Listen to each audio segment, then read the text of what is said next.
I be a proper ideal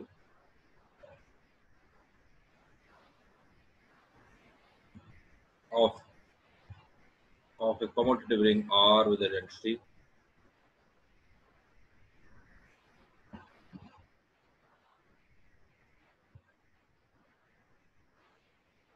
with identity 1, then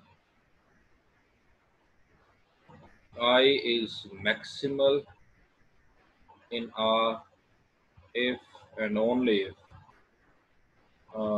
R by I is a field. इसका proof तो नहीं किया था ना? आई गेस नहीं किया था. नहीं किया सर. ठीक है, पहले प्रूफ स्टार्ट करते हैं जिसका इंपॉर्टेंट है जी प्रूफ इसका, इसलिए जरा ध्यान से देखिए इसको. इसके दो हिस्से एज यूजुअल के, इसको आप मैक्सिमल सोच लीजिए and then show that this is a field. तो ऐसे करने लगे हैं कि इसका डायरेक्ट पार्ट इसको ऐसे भी लिख देते होते हैं, इधर से इधर आने की कोशिश कर रहे हैं. सो इसका मतलब ये है जी, हम अज्यूम कर चुके हैं अगर ऐसा लिख दिया तो. लेकिन चलो पूरा लिखते हैं that I is maximal.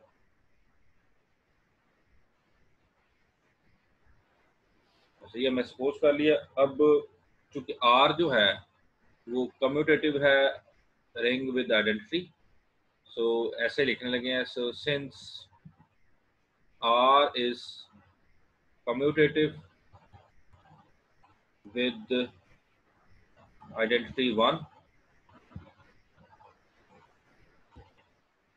This implies that इसका जो कोशेंट है किसी भी रिंग के साथ, किसी भी आइडल के साथ बना लें, ये भी कम्यूटेटिव होगा, इज कम्यूटेटिव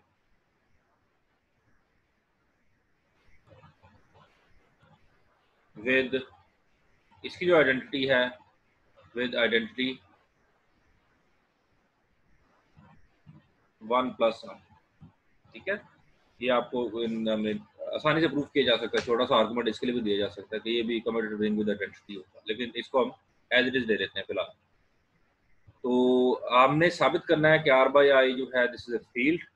तो इसमें फील्ड जो होता है उसकी डेफिनेशन मैंने लास्ट टाइम पूछी थी सबसे कि ये भी कम्यूटेटिव रिंग विद आइडेंटिटी होता है, लेकिन हर नॉन जीरो एलिमेंट का इनवर्स एग्जिस्ट करता है.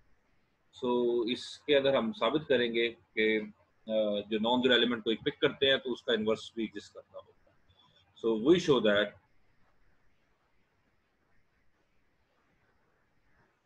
every non-zero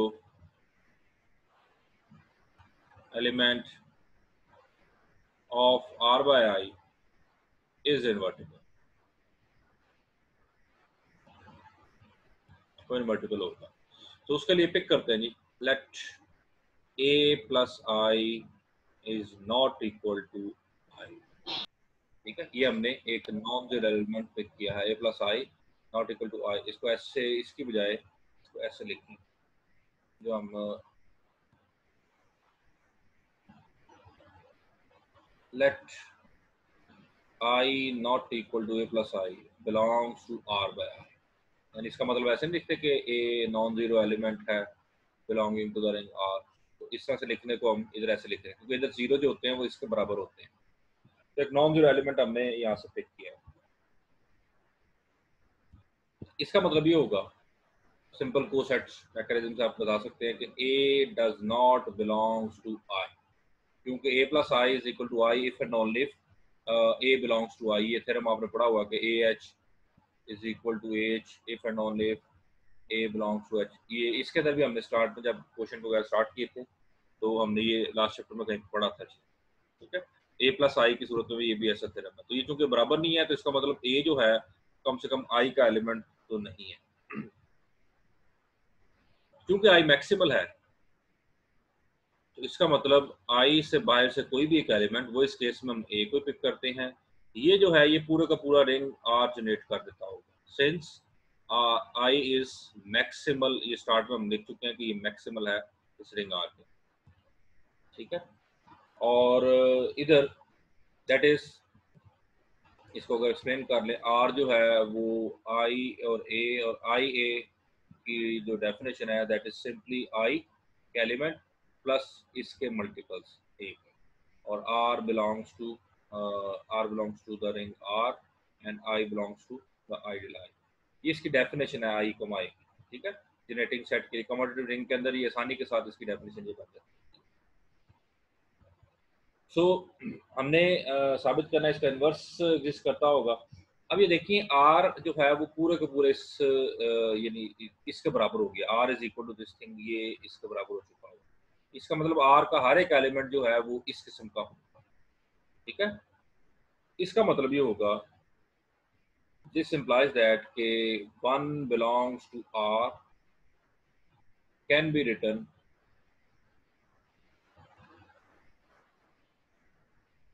as 1 is equal to some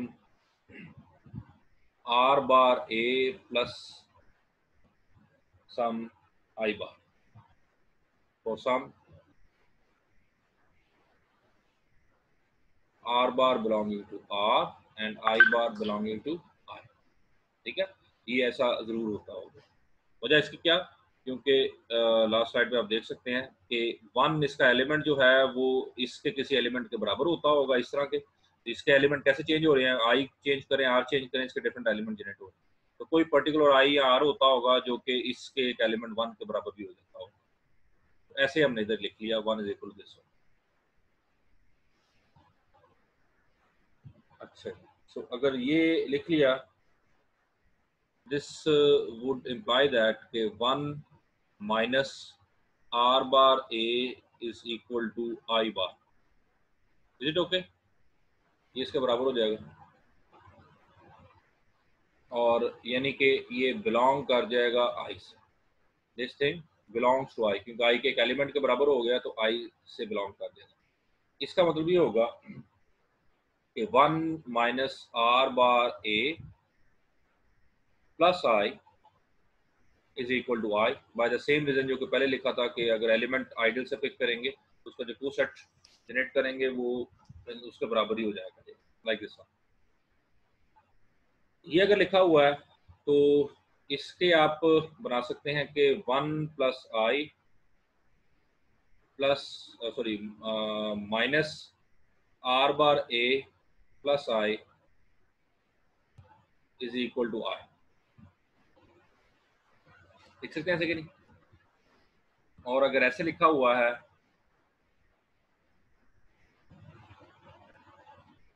तो इसका मतलब ये है कि 1 plus I is equal to R bar A plus I. ये जब उधर जाएगा तो ये प्लस हो जाएगा साइन, या सर ये स्टेप समझ नहीं आया, ये जहाँ से आपने किया है 1 plus I, second last step 1 plus I minus R A plus I. अच्छा बेटा, कोसेट्स की जो एडिशन होती है ना, अगर आपको याद हो, कोसेट्स के अंदर एडिशन होती है a plus I plus B plus I is equal to a plus B plus I, ठीक है। तो ये इस तरह से दो कोसेट बना दी ना आपने, यानी उनके जनरेटर ये जो होते हैं ऐड होते हैं, कोसेट्स ऐड हो रहे हैं ना। तो इधर ये देखिए जरा कि ये ऐसे लिखा हुआ है, this is a something like a और दिस इज समथिंग लाइक, ये पूरा का पूरा माइनस साइन तो माइनस आ जाएगा बाहर, दिस और प्लस आई। तो a प्लस बी प्लस आई लिखा हुआ है, इसके दो कोसेट जनरेट कर दिए कि पहले वाले के साथ एक कोसेट, दूसरे वाले के साथ दूसरा कोसेट, ठीक है। ठीक है कोसेट जनरेट हो। सर ये लास्ट स्टेप बता दीजिएगा। ये लास्ट स्टेप कौन बात कर रहा है? अनुमान। बात सुनने से नहीं लग रही, मैं तो पूछ लूं कौन है, मेरे कान गलत तो नहीं सुन रहे। नुमान आ गए? जी सर आप आ गए। सो लास्ट स्टेप भी बेटा यही ऑपरेशन इधर इस्तेमाल हुआ है कि इस वाले कोसेट को उठा के आप उधर ले गए, या इस तरफ हमने r प्लस ए प्लस आई इधर भी ऐड कर दिया है और उधर भी ऐड कर दिया। जो इधर ऐड करेंगे वो तो कैंसिल हो जाएगा, इधर तो बचेगा 1 प्लस आई, सर ये कोसेट बच जाएगा। जो उधर ऐड करेंगे वो 0 प्लस आई के अंदर आप कुछ भी ऐड करें या खाली आई के अंदर कुछ भी ऐड करें तो वो ही आ जाता है आपके पास। तो उधर वाला जो है वो उधर जाके आर ए प्लस आई, सिर्फ यही बच जाएगा आपके पास। इस वाले कोसेट के अंदर जब ऐड होगा, ये 0 है बेसिकली ना, इसके अंदर किसी को भी अगर ऐड करेंगे, ये वाला उठा के उधर लेके जाएंगे तो ऐड होगा, वो यही बच जाएगा आपके पास, ठीक है। ये कोसेट्स को हम कर रहे हैं, आप लोग ज़हन में रखिए। प्लस आई कहां पे सर वो आई किधर जाएगा जो ऐड करेंगे ये वाला? जिसके साथ? जी जी सर। कौन बात कर रहा है? सर फातिमा। फातिमा बात कर। बेटा ये इधर जाएगा कोसेट्स के अंदर, जैसे ये कोसेट और ये कोसेट जब ऐड होते हैं तो ऐड होने के बाद एक नया कोसेट आता है। उस कोसेट के सिर्फ जनरेटर जो होते हैं वो आपस में ऐड हो जाते हैं। देखें 2 आई का 1 आई कैसे बन गया इधर, ठीक है। तो ये रिप्रेजेंटेशन है कोसेट्स को ऐड करने का तरीका कार है कि उनके जनरेटर्स को सिर्फ ऐड कर देते हैं। इसी तरह से 0 प्लस आई, जैसे कि ये लिखा हुआ है, इसके अंदर किसी को भी अगर ऐड करेंगे तो वो आई और प्लस यही बच जाएगा, क्योंकि a प्लस 0 होगा वो तो यही बच जाएगा ना, ठीक है। तो इस वाले को जब उठा के इधर लेके जाएंगे तो ये बन जाएगा आपके पास प्लस आर बार ए और प्लस आई, ठीक है। और ये लिखा हुआ 0 प्लस आई, खाली आई का मतलब ये है। इस वाले कोसेट को इसके अंदर ऐड करेंगे तो 0 प्लस आर ए वो बचेगा ये, और आई को एक ही दफा लिखना होता है जब कोसेट्स को ऐड करते हैं, ये एडिशन लिखी हुई है, ठीक है। ये कोसेट्स के ऑपरेशन इस्तेमाल हो रहे हैं। क्लियर के आगे चले? Clear sir, clear. दोनों का मतलब एक ही है वैसे। क्लियर के आगे चले। अच्छा, सो नेक्स्ट पेज पे पहले लाइन लिख लेते हैं। ये लिखा आपके पास, इधर लिखा हो आपके पास 1 plus I is equal to R bar A plus I. ये मैंने दोबारा लिख दिया था। और इसको आप लिख सकते हैं are bar plus I multiplied by A plus I of the same reasons, कि इधर जो कोसेट्स की मल्टीप्लिकेशन होती है ए प्लस आई अगर लिखा हो कहीं पे और मल्टीप्लाइड बाय बी प्लस आई लिखा हो, तो कोसेट्स की जो मल्टीप्लिकेशन होती है ए डॉट बी और प्लस आई, ठीक है। ये हमने किया था जब ये प्रूफ आप देखिएगा जाके कि कोसेट्स की मल्टीप्लिकेशन इस तरह से डिफाइंड है। तो इसको 2 हिस्सों में तोड़ दिया, ठीक है, और यहाँ पे 1 प्लस आई लिख दिया। तो यहाँ पे आप अगर देखें कि ए प्लस आई जो कि एक नॉन जीरो एलिमेंट था, उसके लिए आपने एक दूसरा एलिमेंट तलाश कर लिया आर बार प्लस आई, जो कि इसके साथ मल्टीप्लाई होके आइडेंटिटी बना के ले आ रहा है। तो दिस इंप्लाइज दैट कि ए प्लस आई का जो इनवर्स है वो एक्चुअली ये लिखा हुआ है, आपने तलाश कर लिया आर बार प्लस आई, ठीक है, क्योंकि ये इसके साथ मल्टीप्लाई होके आइडेंटिटी लेके आ रहा है। आइडेंटिटी इसकी 1 प्लस आई होती है कोसेट्स की जो होती है। तो दिस इंप्लाइज दैट कि ए प्लस आई जो है इज इन्वर्टिबल, हेंस जो क्वोशंट था आपके पास, quotient ring is a field. क्योंकि फील्ड होने के लिए सिर्फ एक ही चीज कम पड़ी थी कि कोई नॉन जीरो एलिमेंट पिक करें, जो कि ए प्लस आई एक नॉन जीरो एलिमेंट था, और उसको उसका आप इन्वर्स ढूंढ के बता दें या उसको इन्वर्टिबल साबित कर दें। तो ये हम कर चुके हैं, ए प्लस आई का इन्वर्टिबल हो गया, क्योंकि उसके लिए हमने एक एलिमेंट तलाश कर लिया जब दोनों मल्टीप्लाई होके 1 प्लस आई लेके आ रहे हैं, आइडेंटिटी के बराबर आ रहे हैं। कोई इतराज है तो मुझे बताइए, नहीं तो अदर वे अराउंड इसको प्रूफ करते हैं। एनीवन?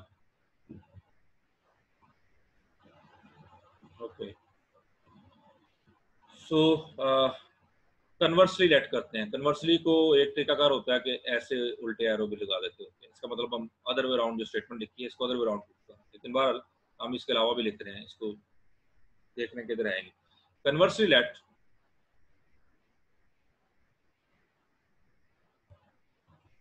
आर बाय आई जो है इज ए फील्ड, ठीक है, और हमने साबित करना है कि ये आई जो है मैक्सिमल है। तो इसके लिए हम साथ ही लिख देते हैं and J is an ideal of the ring R such that कि वो I को प्रॉपरली कंटेन कर रहा है, लाइक दिस। अगर हम इसकी मदद से, इस स्टेटमेंट की मदद से ये साबित कर सकें कि J जो है वो रिंग R के बराबर हो जाता है, देन वी आर डन। क्योंकि मैक्सिमल की डेफिनेशन तो यही है कि I किसी भी दूसरे आइडियल में प्रॉपरली कंटेन नहीं हो सकता। अगर कोई आएगा इसके दरमियान तो वो रिंग R ही हो सकता है, ठीक है। तो हमने जबरदस्ती एक आइडियल बीच में रखने की कोशिश करेंगे, और वो अगर तो आई मैक्सिमल हुआ सारे ऊपर वाले सिनेरियो से, तो ये जबरदस्ती जो जे आया है ये ऑटोमेटिकली आर के बराबर प्रूव हो जाएगा। तो ऐसे ही हम करने की कोशिश करने लगे, ठीक है। अच्छा, सिंस आई इसका प्रॉपर आइडियल है, I is proper subset of J, this implies that कि इस वाले के अंदर कम से कम एक एलिमेंट इससे ज्यादा जरूर है, तभी प्रॉपर इंक्लूजन होती है. There exist at least one A belonging to J such that A does not belongs to I. ठीक हो गया. इसका मतलब ये होगा कि A प्लस आई जो है ये कभी भी I के बराबर नहीं होगा. Is it okay? यानी हमने इसमें से एक एलिमेंट की गारंटी हमें मिल गई प्रॉपर इंक्लूजन होने की वजह से कि इसमें कम से कम एक एलिमेंट A पड़ा हुआ है जो कि इसके अंदर नहीं पड़ा हुआ. A does not belongs to this. ठीक है, लेकिन A जो है वो belongs to J तो जरूर है, इसमें एक एलिमेंट ज्यादा जरूर मौजूद है. तो अगर ये इससे बिलोंग नहीं कर रहा तो A plus I is not equal to I by coset criteria जो आपके पास होता है, क्योंकि तभी ये बराबर होते हैं जब ये I का एलिमेंट है. तो इसका मतलब ये होगा कि A प्लस आई जो है is a non zero element of the R by I. This implies that कि A plus I is non-zero element of the quotient ring R by. वैसे ये ऊपर लिख दिया तो दैट से नवी मैं वैसे एडिशनल लाइन लिख रहा हूँ. दैट इज, इसको बल्कि ऐसे मत कीजिए, दैट इज कर दी. इसका मतलब ये हो गया कि A प्लस आई जो है ये नॉन जीरो एलिमेंट था. और R बाय आई जो कि शुरू में पहली लाइन में हमने लिखा हुआ है कि दैट इज ए फील्ड, तो इसके हर नॉन जीरो एलिमेंट का इनवर्स जरूर एग्जिस्ट करता है. So this implies that there exists some B plus I not equal to I belonging to R by I such that A plus I को जब इसके साथ मल्टीप्लाई करेंगे तो you get R 1 plus I. क्यों? क्योंकि R by I is a field. कोई इतराज है जब तक मुझे बताइए. Anyone? So ये invertible element non zero element था तो वो इन्वर्टिबल हो गया, तो ये यहाँ से हमें ये बात पता चली. ठीक है, इसको अब बिल्कुल उसी तरह से प्रोसीड करते हैं. देखिए स्टोरी कैसे चलती है. This would imply that A B plus I is equal to 1 plus I. ठीक है, that is 1 minus A B plus I is equal to I. यानी इसको उठा के उधर ले गए, यहाँ पे जीरो जो बच जाएगा तो जीरो जो है वो आई होता है. ठीक है, यहाँ पे खाली जीरो नहीं लिख सकते, zero is equal to zero plus I. तो इसको जब उठा के इधर लेके आएंगे इधर बच जाएगा जीरो प्लस आई या सिंपल आई. और ये जब उधर जाएगा इसका साइन चेंज हो जाएगा माइनस, तो माइनस इसमें ऐड होगा तो यू गेट दिस. ठीक है, this implies that 1 minus A B belongs to I. Is it okay? यहाँ तक कोई इतराज है तो बता दे मुझे, आसान सी बात है. यानी ये अगेन वो कोसेट की प्रॉपर्टी आप लिख सकते हैं, because X plus I is equal to I if and only if X belongs to I. ये बार बार हम ये चीज इस्तेमाल करते जा रहे हैं. और अगर ऐसी बात है तो ये आई में चला गया, लेकिन आई तो जे के अंदर कंटेन्ड है, तो इसका मतलब ये 1 माइनस ए बी जो है this belongs to J. Since I is properly contained in J, इसका हर एक एलिमेंट जो है वो जे का एलिमेंट होता है, ये भी जे का होता होगा. लेकिन जे के अंदर तो आपने एक और एलिमेंट ए भी पिक किया हुआ. Since A belongs to J, this implies that A dot B जो है दिस बिलोंग्स टू जे. और अगर ए बी भी जे का एलिमेंट है और ये ऊपर वाला भी जे का एलिमेंट है, so this would imply that 1 minus A B, इन दो एलिमेंट्स का सम भी जे का एलिमेंट ही होता होगा. Since J is an ideal, or this would imply that one belongs to J. जैसे ही वन J के अंदर जाएगा तो किसी भी आइडियल के अंदर जब कोई वन जा जाए चला जाए तो वो पूरा का पूरा रिंग R के बराबर ही होगा. ठीक है, आइडियल में वन जाने की देर होती है, या प्रूफ स्टार्ट में कहीं पे किया था कि इन्वर्टिबल एलिमेंट नहीं हो सकते, उसकी प्रॉपर्टी था कि वन उसके अंदर नहीं हो सकता. तो जैसे ही वन J के अंदर गया तो J पूरे के पूरे रिंग R के बराबर होगा. और अब अगर ये सारे सिनेरियो की पहली लाइन देखिए, यहाँ से हम यही तो चाह रहे थे कि आई इस तरह से प्रॉपर्ली कंटेन करने की कोशिश की है, तो जे जो है वो आर के बराबर हो. जैसे ये आर के बराबर हुआ तो साबित कर चुके आप कि आई जो है मैक्सिमल आई शोज आई जो है वो मैक्सिमल है जी। This completes a proof. किसी को कोई क्वेश्चन है तो मुझे जरूर बताएं।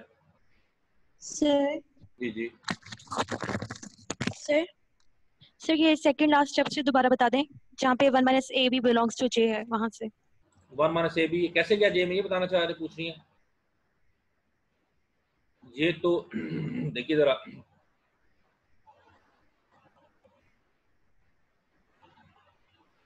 कि आई जो है वो प्रॉपरली कंटेन्ड है जे के अंदर। सो दिस इज आई और दिस इज जे, ठीक है। तो इसके अंदर अगर 1 माइनस ए बी चला गया है तो 1 माइनस ए बी जे का भी तो मेंबर है, क्योंकि ये प्रॉपरली कंटेन्ड है इसके अंदर। और जे के अंदर ए भी पड़ा हुआ है स्टार्ट में। अगर आप पहली लाइन में देखें तो हमने यहीं पे स्टार्ट किया था, लास्ट स्लाइड पे देखें जरा। हाँ, ये ए बिलोंग्स टू जे, ये लिखा हुआ, ठीक है। तो ए जो है वो जे का एलिमेंट भी है। तो जे का एलिमेंट अगर है तो ये तो आइडियल है। तो अगर इसको किसी भी बी के साथ मल्टीप्लाई करेंगे तो ए डॉट बी जो है वो तो इसके अंदर चला जाएगा, ठीक है। तो ए डॉट बी भी जे का एलिमेंट है और 1 माइनस ए बी भी जे का एलिमेंट है। ये नीचे लिखा हुआ है कि ए जे के अंदर पड़ा हुआ था, इसका मतलब ए बी भी जे के अंदर चला जाएगा ये। और 1 माइनस ए बी ये भी इसके अंदर जे में पड़ा हुआ, तो इन दोनों एलिमेंट्स का सम भी जे के अंदर होगा, क्योंकि जे आइडियल है। तो ये सम भी जे के अंदर चला गया और सम बना क्या, 1 बिलोंग्स टू जे। और किसी भी आइडियल में अगर 1 चला जाए तो वो पूरे पूरे रिंग आर के बराबर हो जाता है और ये मैक्सिमम प्रूव हो गया। हाँ जी, कोई और बात? ठीक है जी। जी सर ठीक है। तो ये क्राइटेरिया बन गया अब आपके पास कि किसी भी रिंग को अगर आपने चेक करना है, सॉरी किसी भी आइडियल को चेक करना है कि वो मैक्सिमल है कि नहीं है, तो आप उसके कोशेंट को देख सकते हैं कि उसका कोशेंट जो है वो फील्ड बनता है कि नहीं बनता। मसलन आप अभी तक की तारीख में जो चीज़ साबित कर चुके हैं एग्जाम्पल्स के वाले से, कि आपने भी देखा कि जी के अंदर ये सारे के सारे अगर प्राइम नंबर से जनरेट किए जाएं जितने भी आइडल्स होते हैं तो ये मैक्सिमल होते हैं इन जी और पी इज अ प्राइम। ये काम आप कर चुके हैं, ठीक है। तो इसका मतलब ये होगा कि जी का किसी भी प्राइम नंबर के साथ जब कभी क्वोशंट लेंगे तो दिस इज अ फील्ड। आप ये साबित कर चुके हैं अभी की तरीका, ठीक है। और यानी कि अगर मैं जी के नीचे C5 ले लूँ, ठीक है, तो 5 का मतलब 5 के multiple, so this is a field. और अगर आप इसके एलिमेंट को मुझे बता सके, इसके एलिमेंट कौन कौन से आएंगे इसके अंदर, डिस्टिंक्ट कोसेट से अगर मैं लिखूं इसके अंदर, एक तो बनेगा 0 बार सर 0 to 4। 0 to 4, हाँ जी, ठीक है जी। 1 बार 1 प्लस, नहीं 1 बार तो नहीं लिखते होते, 1 प्लस 0 लिखते होते हैं हम शायद, ठीक है। हाँ, इसको 1 प्लस 5, इस तरह से 2 प्लस 5, 3 प्लस 5 और 4 प्लस 5, ठीक है। इसको हम ऐसे लिखते होते हैं। और इसको लिखने का एक और क्राइटेरिया आप सीख चुके हैं कि ये जो चीज़ है इसको हमने आइसोमॉर्फिक साबित किया था कि नहीं किया था, कि मैंने एक्सेल में दिया था क्वेश्चन। सर आपने दिया। This is isomorphic to Z5, ठीक है। और Z5 इज अ फील्ड जितने भी होते हैं, तो ये Z5 भी बन गया ना, देख सकते हैं। इसको अगर मैं Z5 की टर्म में लिखना चाहूँ तो 0 बार, 1 बार, 2 बार, 3 बार और 4 बार, तो ये फील्ड बन चुकी है। फील्ड हम इधर से भी इसको साबित कर चुके हैं, ये एक फील्ड है। एनीवेज, जस्ट एक इन्फॉर्मेशन क्या ताकि रखिए कि क्वेश्चन जो है वो फील्ड बन जाता होता है। अब एक्सरसाइज देख लो एक मिनट, मुझे देखने दीजिए। एक्सरसाइज में तो इमीडिएट क्वेश्चन है कि एक्सरसाइज को एक ही दफा टैकल करें। एक्सरसाइज को एक ही दफा टैकल करेंगे तो थोड़ा ज्यादा अच्छा हो जाएगा।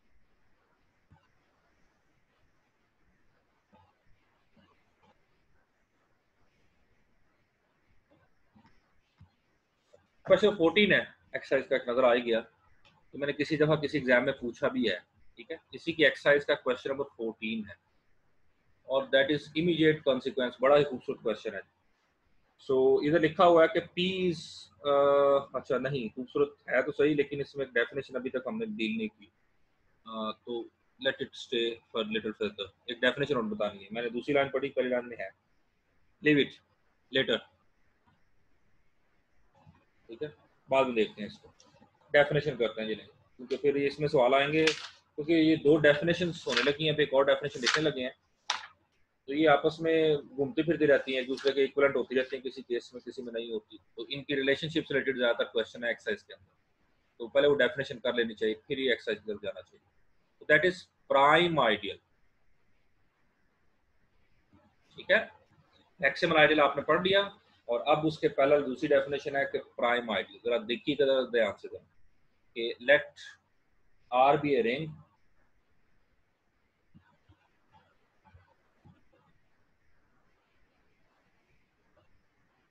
an ideal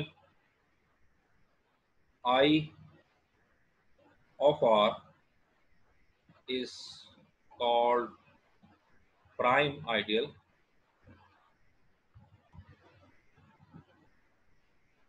if for all A and B belonging to R, ये बात होल्ड करती है कि जब कभी उसका प्रोडक्ट जो है वो उस I में चला जाए, तो this would imply that either A belongs to I और B belongs to I, ठीक है जी। देखिए जरा डेफिनेशन जरा ध्यान से देखिए, कम से कम 2 दफा तो इसको पढ़े, ये खास तौर पर क्राइटेरिया। आइडियल तो वो हो गया, लेकिन अब एक डेफिनेशन लिखी हुई है कि जब कभी भी दो एलिमेंट्स का प्रोडक्ट इसके अंदर जाएगा, तो दोनों में से एक एलिमेंट जो है वो आई का जरूर होगा, that's what it is saying, ठीक है। तो इसको लोग मिक्स करते हैं, मैं इधर ही बात कर सकता हूँ कि अगर ये एक रिंग आर है तो उसका एक आइडियल आई है, तो आइडियल की प्रॉपर्टी होती है कि इसमें से कोई एक एलिमेंट पिक करें, और बाहर से अगर कोई एलिमेंट पिक करें तो आर डॉट ए जो है वो इसी के अंदर चला जाता होता है, तो दैट इज वन थिंग, ये आइडियल की डेफिनेशन है। ये कुछ और का बात है, ये बात नहीं है। ये बात क्या है, यानी इस स्टेटमेंट को लिखें कि अगर A belongs to I, R belongs to the ring R, so this would imply that इसका प्रोडक्ट जो है वो I में चला जाएगा, ठीक है। ये आइडियल की डेफिनेशन का हिस्सा है। ऊपर वाली बात इससे टोटल मुख्तलिफ है, ऊपर वाली बात कुछ और कह रही है कि दो एलिमेंट्स का प्रोडक्ट, दैट इज A और B का प्रोडक्ट, जब कभी भी इसके अंदर जाएगा तो उसमें से एक एलिमेंट इसका जरूर होगा, ठीक है, या तो A इसी का एलिमेंट होगा ऑलरेडी और B इसका एलिमेंट होता होगा, यानी इन अदर वर्ड्स ये अपने से बाहर के दो एलिमेंट्स का प्रोडक्ट कभी भी अपने अंदर कंटेन नहीं कर सकता। अगर A भी यहाँ बाहर पड़ा हुआ है, B भी यहाँ पड़ा हुआ है, तो इसका प्रोडक्ट कभी भी इसके अंदर नहीं जाता होगा। इसका कंट्रापोजिटिव ऐसे बनेगा ना कि नेगेशन ऑफ दिस बनेगा, A does not belongs to this, B does not belongs to this, then AB does not belongs to this, तो इसका कंट्रापोजिटिव ऐसे बनता होगा। तो ये इसकी डेफिनेशन है, हम इसको क्वेश्चंस में इस्तेमाल करेंगे तो कुछ इसका मतलब क्लियर हो सकता है, ठीक है। तो वो मैं करने लगा जी। म्यूट कीजिए माइक, किसका चल रहा है माइक? सर इनायत सर एक क्वेश्चन पूछे बोलो। सर जो हमारे ये जो हमारे पास आइडियल है उसी का कन्वर्ट स्टेटमेंट नहीं हुआ ये जो नीचे ये जो बात करो वाली आपका हाँ, ये जो अभी हमने नई जो डिफिनेशन पढ़ी है ना सर, ये हमारे पास सिंपल आइडियल की जो कन्वर्ट स्टेटमेंट नहीं है, ये कन्वर्ट स्टेटमेंट नहीं है। अच्छा देखते हैं कन्वर्ट क्या होता है, वैसे कन्वर्स ऑफ स्टेटमेंट क्या होता है, मुझे तो बताएगा आप ही। सर फॉर एग्जांपल हमारे पास आइडियल बनाने के लिए ए अगर हम आइडियल से लेते हैं और बी कोई रिंग आर से लेते हैं, इसका कन्वर्स क्या होगा? किस चीज का सर? ये P implies Q का। इसका कन्वर्स हमारे पास होगा sir P implies negation of Q implies P. Q implies P इसका converse. if not Q then P। नहीं, कन्वर्स तो ये होता है ना, कन्वर्स तो ये होता है। इनवर्स जो होता है नेगेशन, दिस इम्प्लाई और कंट्रापोजिटिव होता है, ये तीन चीजें पढ़ी हैं आपने। दिस इज द कन्वर्स, कंट्रापोजिटिव होता है negation of Q implies negation of P, और इनवर्स जो होता है that is negation of P implies negation of Q, शायद ऐसा। दिस इज इनवर्स, ठीक है, तो आप कन्वर्स कह रहे हैं तो कन्वर्स तो इसका ये बनता है, ये पहले वाला।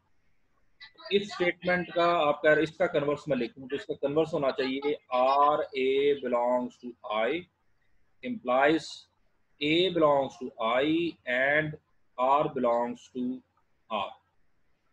ये लिख रहे तो फर्क नजर आ रहा है ये आपको? सर कन्वर्स तो ये बनना है इसका। अच्छा एंड, और ये तो नहीं लिखा हुआ ना, कुछ और चीज है।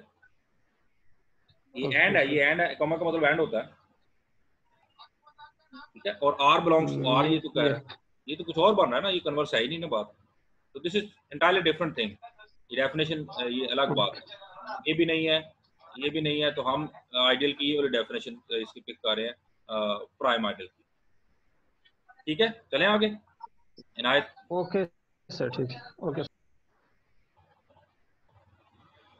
अच्छा जी, देन कम्स एग्जांपल्स जो कि इंपॉर्टेंट होंगी, उसी से हमें कुछ समझ लगेगा। सबसे पहले जी एक एग्जांपल है, जस्ट एक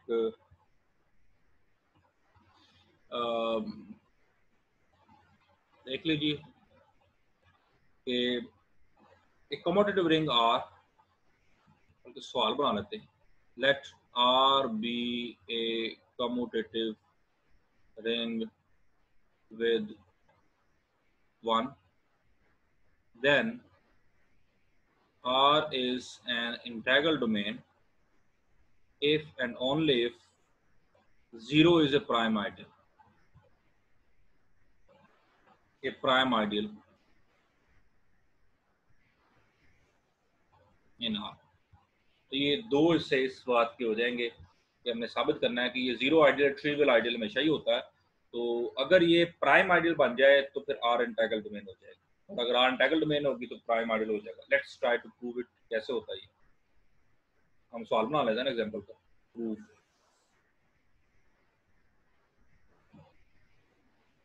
so let R be an integral domain।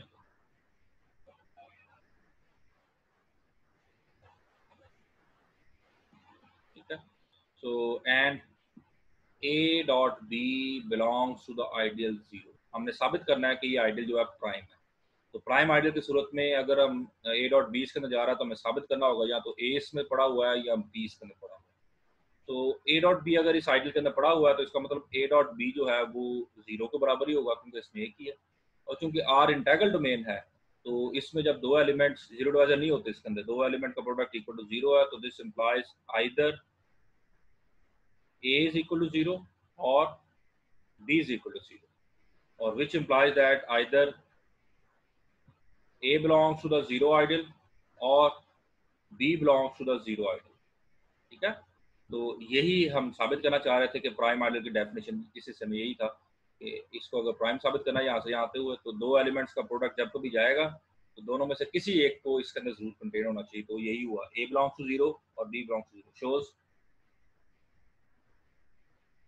ये जो 0 है is a prime ideal.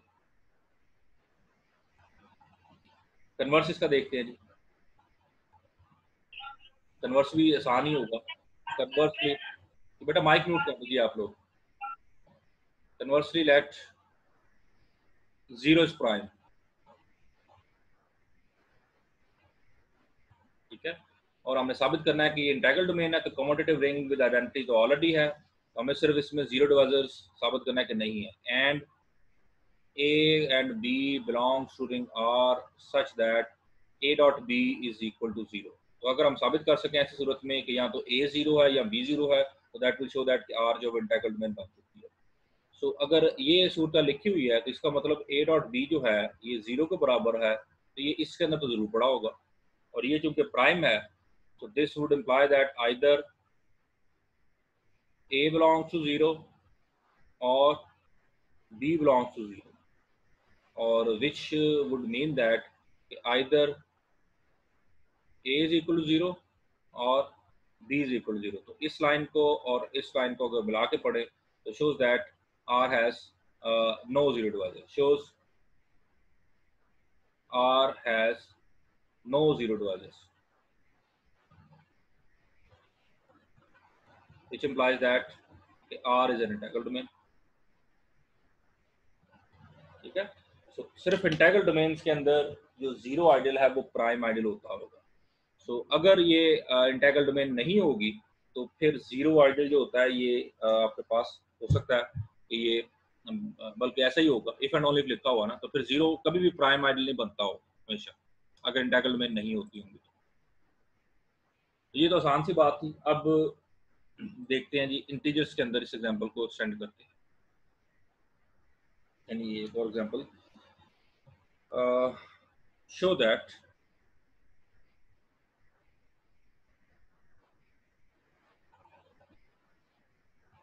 Question example ही है basically, show that the prime ideals in the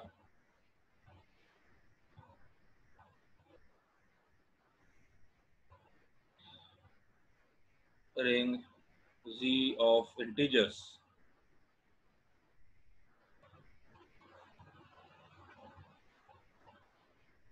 are precisely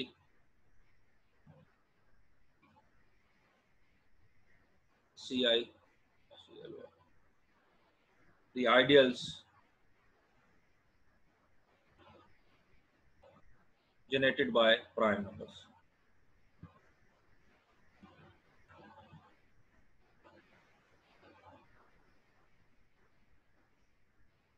ठीक है, तो ऐसे प्रूफ आपने एक मैक्सिमल के लिए भी किया था, वो भी यही था, और आप बल्कि यही शायद स्टेटमेंट थी।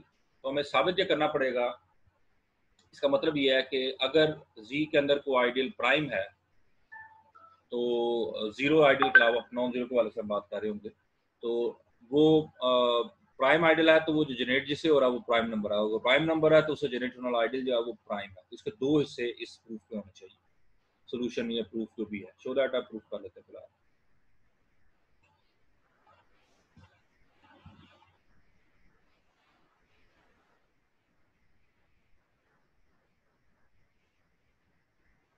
together with two trivial ideals 0 and Z, हाँ ये भी लिखना चाहिए, are precisely the ideal generated by prime numbers। हाँ ये थोड़ा इनकम्प्लीट है इसके अंदर, क्योंकि and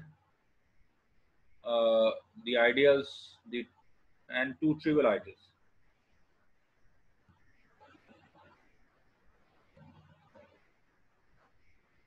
zero and Z। ठीक है, तो बेसिकली ये है कि Z के अंदर जो प्राइम आइडल्स होते हैं, Z जो इंटीग्रल डोमेन है, तो इंटीग्रल डोमेन में ये तो हमेशा अभी आप पीछे साबित करके हैं कि ये जो होता है दैट इज प्राइम आइडल। ठीक है, और Z अपने अंदर तो प्राइम आइडल होता ही, हर आइडल अपना प्राइम आइडल होता ही है। इनके अलावा अगर कोई प्राइम आइडल मिलेगा तो वो प्राइम नंबर से जनरेट होने वाला आइडल ही मिलेगा। ठीक है, तो ये हमें साबित करना है इस चीज के अंदर।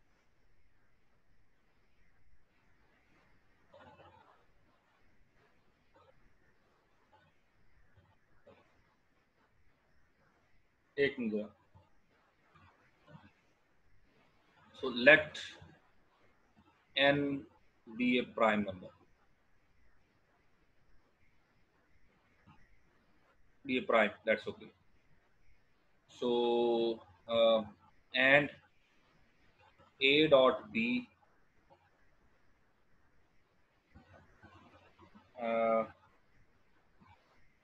a dot b belongs to the ideal generated by this।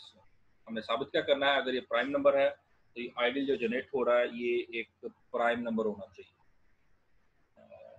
ये प्राइम नंबर है तो ये आइडियल प्राइम होना चाहिए, यानी या तो ए में जाएगा या बी में जाएगा। This would imply sir sorry sir, मुझे समझ नहीं आ रहा सर। कौन है? हनुमान। नुमान इधर ही थे ना, कभी आए हो? सर इधर ही था, कब से इधर ही हूँ। अच्छा देखें जरा, साबित इतनी सी बात करनी है आपने कि Z के अंदर आपको पता है सारे के सारे आइडियल जो होते हैं वो सिंगल एलिमेंट से जनरेट होते हैं। Z is the principal ideal domain, हमने साबित किया हुआ स्टार्ट में कहीं। तो हमने साबित करना है कि Z के अंदर जो प्राइम नंबर हैं उनसे जनरेट होने वाले आइडियल जो हैं वो प्राइम आइडियल्स होते हैं, जो कभी डेफिनेशन हमने पहले लिखी है। और अदर वे राउंड भी साबित करना है कि अगर प्राइम आइडियल है Z के अंदर तो वो जिस एलिमेंट से जनरेट हो रहा है वो प्राइम नंबर है। सो दो हिस्से हैं इस चीज के, एक हिस्से में हमने n को प्राइम नंबर लेके n is a prime number, और we have to show that कि इससे जनरेट होने वाला आइडियल जो है इज ए प्राइम आइडियल। और अदर वे क्या है कि इसको इस तरह से इधर भी आना है आपने कि n अगर एक प्राइम आइडियल है तो जिससे ये जनरेट हो रहा है वो एक प्राइम नंबर है। तो उसके दो हिस्से हैं इसके। तो पहले हिस्से में n एक प्राइम नंबर और प्राइम नंबर है, तो हमने साबित क्या करना है, ये जिस आइडियल को जनरेट कर रहा है वो प्राइम आइडियल है। प्राइम आइडियल की डेफिनेशन वही है कि जब कभी दो एलिमेंट्स का प्रोडक्ट उसके अंदर चला जाए तो या तो a इसका मेंबर होगा या b इसका मेंबर। तो ये दो एलिमेंट्स का प्रोडक्ट मैंने खुद से इसके अंदर सपोज किया है। साबित मुझे करना है कि यहाँ a इसमें चला जाता है या b इसमें चला जाता है। अगर तो ऐसी सूरत हाल है, इसका मतलब ये होगा कि मुझे ये चीज़ भी देखनी पड़ेगी कि a डॉट b जो है is equal to n multiplied by some k। ठीक है,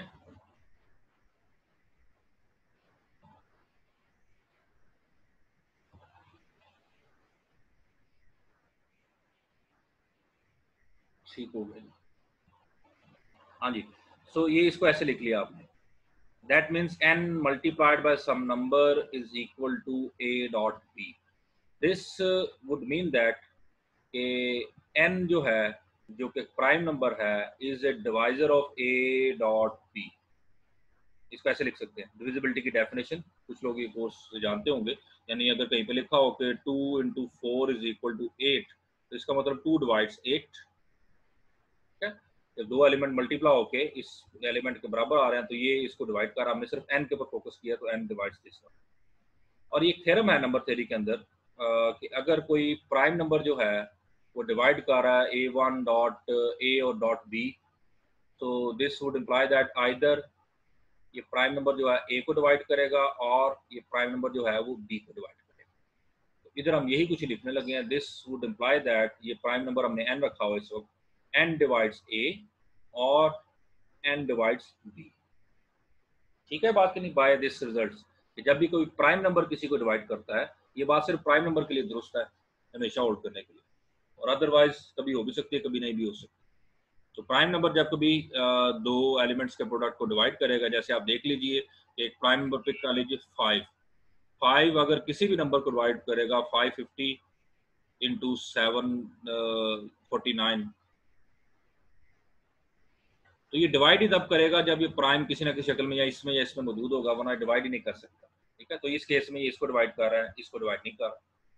ठीक है, लेकिन ऐसा नहीं हो सकता कि यहाँ पे 554 हो और ये ऐसे हो, ये दो नंबर्स को डिवाइड कर रहा है तो प्राइम नंबर जो है वो दोनों में ही मौजूद ना हो, इसमें भी ना हो और इसमें भी ना हो, ये बात गलत है। ठीक है, तो इधर ये हमने रिजल्ट इस सेंस के अंदर इस्तेमाल किया है, और इसका मतलब ये होगा कि या तो a is equal to n dot k1, इधर ऊपर भी इधर होना चाहिए था, चलो क्या इधर, और b is equal to n dot k2, जिसका कि मतलब ये है कि a चूंकि n का मल्टीपल बन गया तो a belongs to n generated ideal और b belongs to n generated ideals.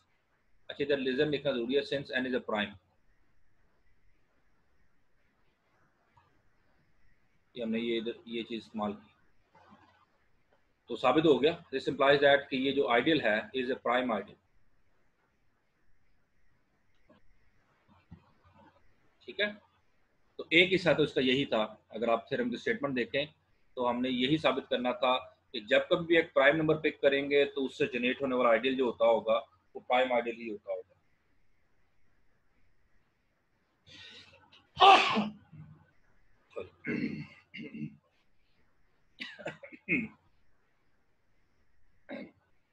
अच्छा जी, अब ये एक प्राइम आइडियल हो गया। कन्वर्स क्या बनेगा इसका कि मान लीजिए कि एक प्राइम आइडियल है डी के अंदर, तो साबित कीजिए कि ये जो जनरेटर है इसका that is a prime number. Conversely let n is a prime ideal। Conversely सोच लिया कि ये एक प्राइम आइडियल आपके पास, हमने साबित करना है कि ये नंबर जो है that is a prime number, and हम इसको कंट्राडिक्शन मेथड से कर रहे हैं, and n is not a prime, ठीक है। यानी आपको पता होगा कि अगर कभी आपने कोई assertion प्रूव करनी हो, हम चाहते ही हैं कि प्राइम हो जाए, तो हमने ये इक्विवेलेंट होती है इस चीज़ के कि p and negation of q implies a contradiction। तो हम इस तरीक़ेकार को इख्तियार कर रहे हैं कि p के साथ कंक्लूजन का बिल्कुल नेगेशन सपोज कर लिया, and we'll approach a contradiction। n is not a prime, अगर n प्राइम नहीं है तो this would imply that n is a composite number, n एक composite number हो जाएगा। composite number है, that means that this implies that there exist n1 and n2, there exists n1 and n2 belonging to z such that के 1 से n1 और n2 और ये less होते होंगे n से, and n जो है वो इसके प्रोडक्ट के बराबर होता होगा। हर कंपोजिट नंबर जो है वो इस तरह की सूरत जरूर सेटिस्फाई करता है। As a product of two element लिख सकते हैं, कोई भी कंपोजिट नंबर सोच लीजिए, 4 6 8 10 9, ये as a product of two other numbers, जो कि नंबर्स कैसे होते होंगे, वो 1 से बड़े होते होंगे और उस नंबर से छोटे होते होंगे, आप उसको as a product of these two number जरूर लिख सकते हैं। तो ये काम हमने इसको ऐसे कर लिया।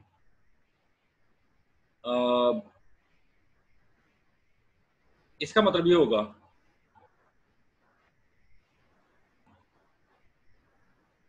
कि n1 डॉट n2 जो है ये बिलोंग करेगा n से जनरेट होने वाले आइडियल के अंदर।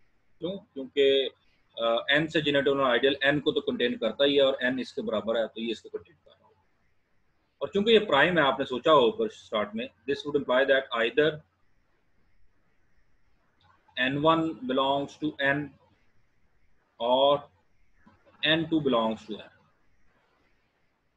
ठीक है। या तो ये इसके अंदर पड़ा होगा या ये इसके अंदर पड़ा होगा, दिस वुड इम्प्लाई दिस। और this would mean that n1 is equal to n multiplied by some integer k1। this is a blunder, contradiction, ठीक है, क्योंकि n1 जो नंबर है वो स्मॉलर है और n1 इस नंबर को किसी इंटीजर से मल्टीप्लाई करने से हासिल नहीं हो सकता। बड़े नंबर, कोई भी स्मॉलर नंबर अपने इक्वल नहीं हो सकता अपने से बड़े नंबर को किसी इंटीग्रल मल्टीपल को। सो ये this is a blunder. Same is here, और n2 is equal to n dot k2, this is a contradiction,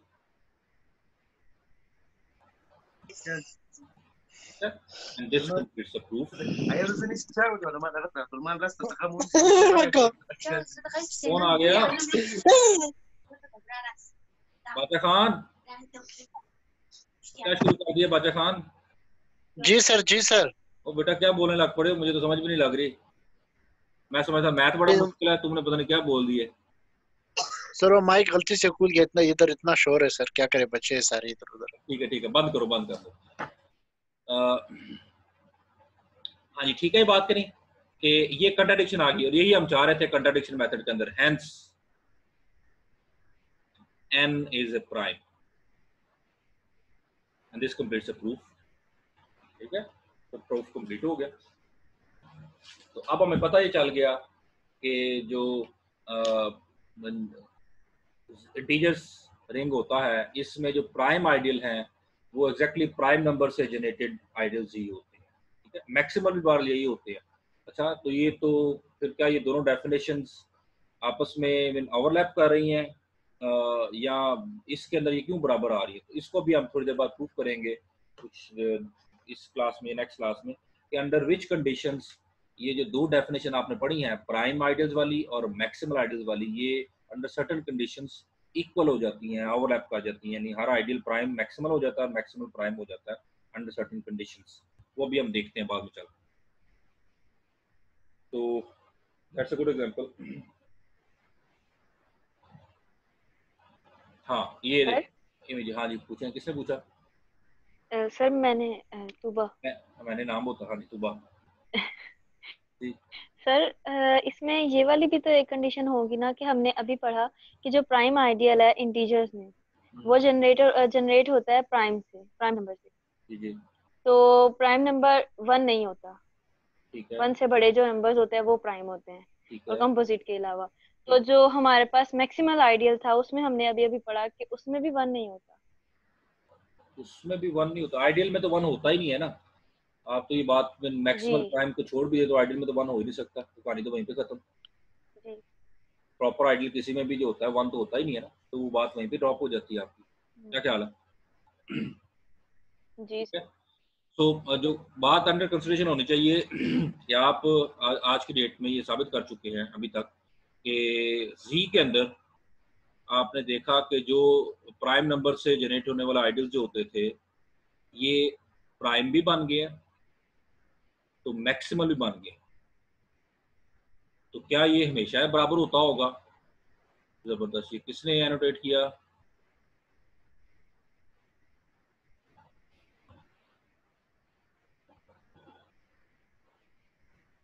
अच्छा जी, तो जी के अंदर ये दोनों आइडियल जो हैं ये बराबर हो गए ना, प्राइम नंबर से प्राइम आइडियल भी जनरेट हो रहे हैं और प्राइम नंबर से मैक्सिमल आइडियल भी जनरेट हो रहे हैं जी के अंदर। तो क्या ये हमेशा बराबर होते होंगे? दोनों एक ही चीज है? वो तो ये नहीं है। तो फिर अंडर सर्टेन कंडीशन तो ये बराबर होंगे, बाद में जाके देखेंगे। लेकिन अभी हमें एक एग्जांपल चाहिए जो कि फर्क कर सके, यानी कोई ऐसा आइडियल जो कि इसमें से एक होता हो और दूसरा ना होता हो। तो we have to find an example जो कि इसमें से एक बात सेटिस्फाई करता हो लेकिन दूसरी बात ना करता हो। तो वही इमीडिएट एग्जांपल आपके पास हम देखने लगे हैं कि कंसीडर, हम एग्जांपल जनरेट करने लगे हैं। Find an example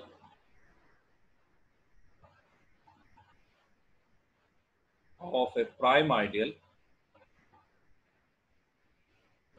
which is not maximal।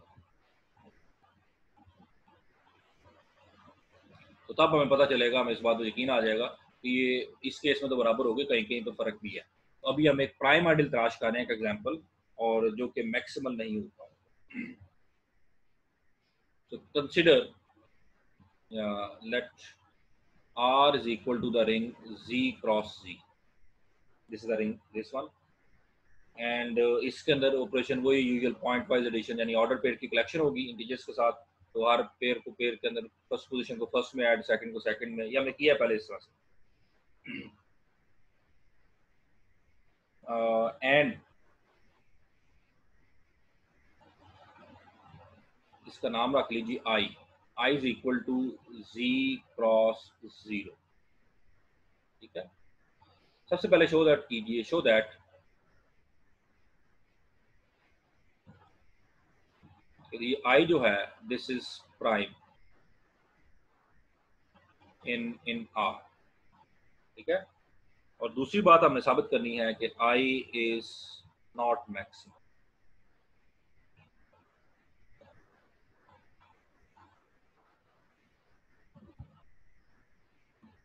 और पहले एक और बात भी है कि I को आइडियल साबित करें, वो मैं इंडीड लिख दूंगा, आप खुद ही चेक करते रहिएगा कि दिस इज एन आइडियल। ठीक है। तो उसको साबित करने की जरूरत नहीं है इतना इस केस में, लेकिन वो भी है क्वेश्चन का ऐसा तो ऐसे। तो इसका सोल्यूशन देखते हैं जी कि मैं लिख रहा हूँ इधर के I is indeed an ideal of R। Check it, verified, जो मर्जी कर सकते हैं।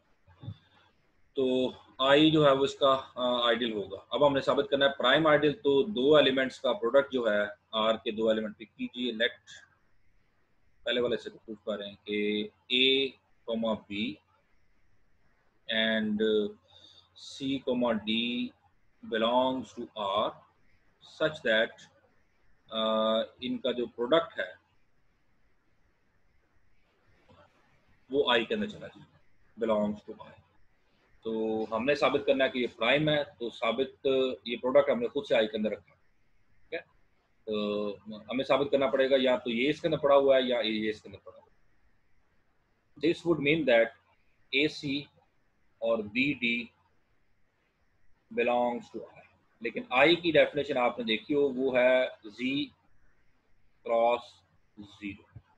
सेकंड पोजीशन पे 0 है। तो सेकंड पोजीशन पे 0 है, इसका मतलब ये जो एलिमेंट इधर लिखा हुआ है ये तो लाजमन इस 0 का एलिमेंट ही होता है। दिस वुड मीन दैट कि b डॉट d जो है ये 0 के बराबर है, ठीक है। अब b और d जो है दीज आर इंटीजर्स z, तो जब भी कभी दो इंटीजर्स का प्रोडक्ट 0 होता है तो this would imply that either b is equal to 0 और d इज इक्वल टू 0, ठीक है।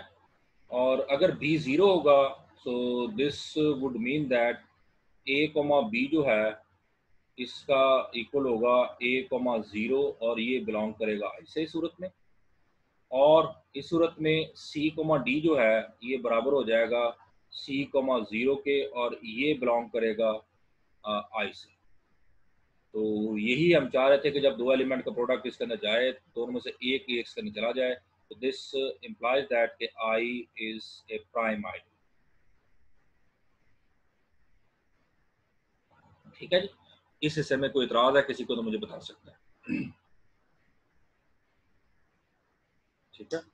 So if not then we can move forward. Sir एक ये केस भी तो हो सकता है ना कि दोनों 0 हों। हो जाए आइदर और में प्रोविजन ये तो होती है दोनों हो जाए, हमें तो एक लाजमी चाहिए दोनों हो जाए, क्या फर्क पड़ता है, ठीक है। कम से कम एक होने का मतलब होता है सारे सारे हो जाए, ठीक है। सो नेक्स्ट थिंग इज कि इसको साबित करना है कि ये मैक्सिमल नहीं है, ठीक है। तो वो बहुत आसान है। Since Z cross Z E is an ideal of the ring R, proper ideal है, ठीक है। यानी सेकंड पोजीशन के ऊपर आप सिर्फ और सिर्फ इवन रख दीजिए, इसको आप चेक कर सकते हैं, वेरीफाइड। ये छोटी छोटी बातें होती हैं प्रूफ में आप इसको लिख सकते हैं, यानी हर जगह पे छोटी छोटी बातें प्रूफ करने लग पड़ते हैं। इसको अपनी तसल्ली के लिए आपको करना चाहिए, साइड पे छोटा सा बॉक्स बना के इसको तो प्रूफ करें कि ये कैसे पूरा हो जाता है, आइडियल हो जाता है, 2-4 लाइनें होंगी, ठीक है, वेरीफाइड। लेकिन इस प्रूफ का हिस्सा इसको बनना चाहिए, इसको हम डायरेक्ट लिख देते होते हैं। Since this is an ideal of the ring R जो कि Z क्रॉस Z है, ठीक है, एंड Z एंड I जो है is properly contained in this one, क्योंकि इधर सिर्फ इवन नंबर सारे के सारे हो सकते हैं, इसकी सेकंड पोजीशन पे सिर्फ और सिर्फ 0 है, तो आपने एक प्रॉपर आइडियल I के और रिंग R के दरमियान ये वाला तलाश कर लिया, दैट इज आपने ये तलाश किया कि I is properly contained in Z cross Z, E is properly contained in Z cross Z यानी कि R, तो shows I is not maximal in the ring R। तो ये आपने एक एग्जांपल तलाश कर ली एक प्राइम आइडियल की जो कि मैक्सिमल नहीं होता। कोई इतराज है तो मुझे बता सकते हैं, ठीक है। मैक्सिमल होने की सूरत में जो भी आइडियल मैक्सिमल होगा उसके और R के दरमियान कोई भी इस किस्म का आइडियल आप तलाश ही नहीं कर सकते, तो अगर वो तलाश हो गया तो ये लाजमन ये मैक्सिमल तो नहीं होता। इसका मतलब ये हुआ कि ये दोनों डेफिनेशन जो हैं ये एक दूसरे से फर्क कुछ ना कुछ जरूर है, ठीक है। तो